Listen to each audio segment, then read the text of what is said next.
ఆడబిడ్డ అనేది ఊసే లేదు. నిరుద్యోగ భృతి అనేది కూడా పట్టించుకున్న పరిస్థితి లేదు.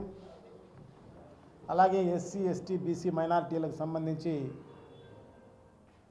50 ఏళ్లకే ఇస్తామని చెప్పిన పెన్షన్ పథకం అతిగతి లేదు. సో మిగతా దానికంతా అరవకర కేటాయించిన పరిస్థితి. కానీ గత ప్రభుత్వంలో జగన్మోహన్ రెడ్డి గారి పైన అబండాలు వేస్తూ ఆర్థిక విధ్వంసం అని చెబుతూ వైఎస్ఆర్ కాంగ్రెస్ పార్టీ పైన బురదల్లే కార్యక్రమం, చంద్రబాబు నాయుడు గారిని నారా లోకేష్ను జాకీలు ఎత్తి పెట్టే కార్యక్రమం. ఇది తప్ప పయ్యావుల కేశవ్ ప్రవేశపెట్టిన బడ్జెట్ ఏమీ లేదు అని చెప్పి తెలియజేసుకుంటున్నాం. అన్ని దానిలకు ఆరాకొరా నిధులే. మిగతా అమలు చేస్తున్న కొన్ని పథకాలకు అంటే సూపర్ 6 సూపర్ 7 కాదు, ఆయన ఇంకా 136 హామీలు ఇవ్వడం జరిగింది. 136 హామీలకు అతిగతి లేదు. కానీ ఈ సూపర్ 6, 7కు సంబంధించి కొన్ని పథకాలకు అరాకొరా నిధులు ఇచ్చి చేతులు దులుపుకున్న పరిస్థితి. ఇప్పటి వరకు అంటే 2 ఏళ్ళు కూడా ఇంకా పూర్తి కాలేదు. ఈ 2 ఏళ్లలో అప్పులైతే 3,27,000 కోట్ల రూపాయలు అప్పు చేసింది ఈ ప్రభుత్వం. గత ప్రభుత్వంలో కూడా చేయడం జరిగింది 3,18,000 కోట్ల రూపాయలు. కానీ ఏదైతే సంక్షేమ కార్యక్రమాలు మేనిఫెస్టోలో చెప్పడం జరిగిందో అన్నీ అమలు చేసిన ఘనత జగన్మోహన్ రెడ్డి గారిది. సంక్షేమ కార్యక్రమాలకు ఒక్కదానికోసమే అప్పులు చేయలే. ఈ రాష్ట్రం అభివృద్ధికి అన్ని రకాలుగా అభివృద్ధి కోసం ఖర్చు పెట్టిన పరిస్థితి మన కళ్ళ ముందే కనపడతాయి. అన్నీ కూడా సీ పోర్ట్లు కనపడతాయి. అలాగే నాడు నేడులో స్కూళ్ళు కనపడతాయి, హాస్పిటల్స్ కనపడతాయి, గ్రామంలో సచివాలయం కనపడుతుంది, రైతు భరోసా కేంద్రాలు కనపడతాయి, ఆ పక్కనే వెల్నెస్ సెంటర్లు కనపడతాయి, మెడికల్ కాలేజీలు 17 మెడికల్ కాలేజీల్లో 7 పూర్తి చేయడం జరిగింది. ఉద్దానం హాస్పిటల్ కూడా కంప్లీట్ కావడం జరిగింది.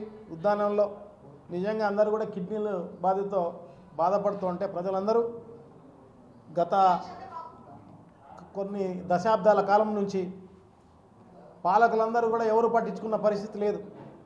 జగన్మోహన్ రెడ్డి గారు వార్ ఫుడ్ బేసిస్లో అవన్నీ కూడా పూర్తి చేసిన ఘనత జగన్మోహన్ రెడ్డి గారిది. అటువంటిది ఇప్పుడున్న ప్రభుత్వం సంక్షేమ కార్యక్రమాలు ఆరోకరంగా అందించిన పరిస్థితే. రైతులకు అయితే మరీ దారుణం. రైతులకు సంబంధించి దాదాపు 60-70% రైతు కార్మికులు ఉన్న ఈ రాష్ట్రంలో ఖర్చు పెట్టింది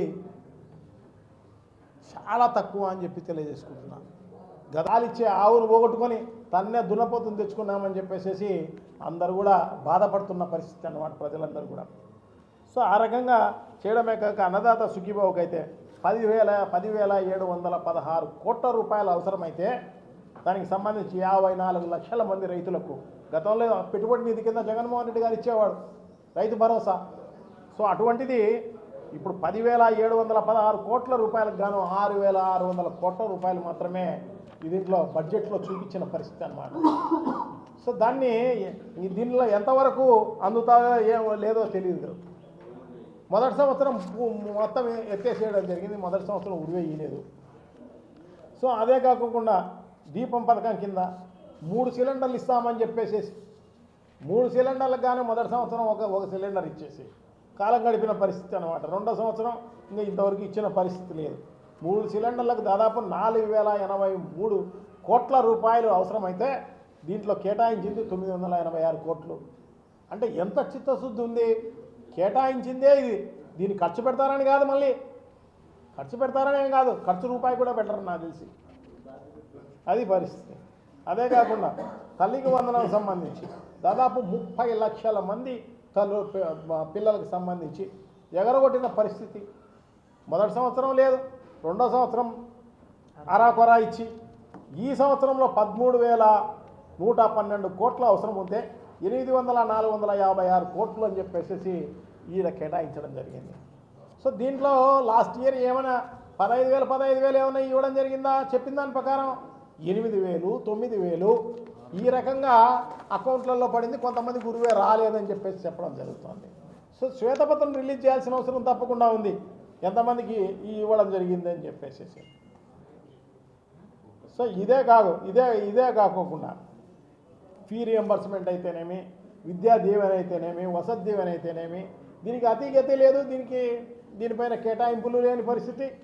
సో అదే కాకోకుండా స్కాలర్షిప్లు అయితేనేమి, ఇవన్నీ కూడా ఇచ్చిన పరిస్థితి లేదు.